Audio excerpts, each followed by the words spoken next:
আসসালামু আলাইকুম বন্ধুরা, আজকে হাজির হয়েছি একটি নতুন ব্লগ ভিডিও নিয়ে। মেহেরপুর মদনাডাঙ্গা থেকে বেলতলা মাঠের মধ্যে একটি কফি শপ হয়েছে, যা প্রাকৃতিক সৌন্দর্য এবং গ্রামের যে সৌন্দর্য সেটা উপভোগ করতে পারবো। গ্রামে আপনারা দেখতে পাচ্ছেন যে একটি পুকুরের মাঝে যে কফি শপটি হয়েছে, কফি শপটির নাম দেওয়া হয়েছে চালাঘর। এখানে আপনারা দেখতে পাচ্ছেন যে অনেক দোলনা আছে এবং সুন্দর মনোরম পরিবেশ।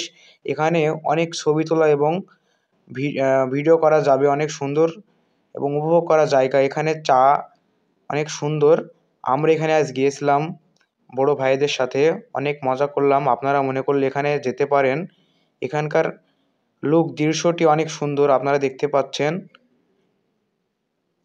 এই যে এখানে চা বানাচ্ছে বড় ভাইয়েরা, এখান থেকে আমাদের চা তৈরি করে দিচ্ছে। এখানে দুধ চা এবং কুষ্টিয়ার বিখ্যাত যে পোড়া রুটি, ওটাও পাবেন এখানে। আপনারা যদি মনে করেন তাহলে আসতে পারেন। রাস্তার পাশেই শ্যামপুর যাওয়ার আগে মাঠের মধ্যে।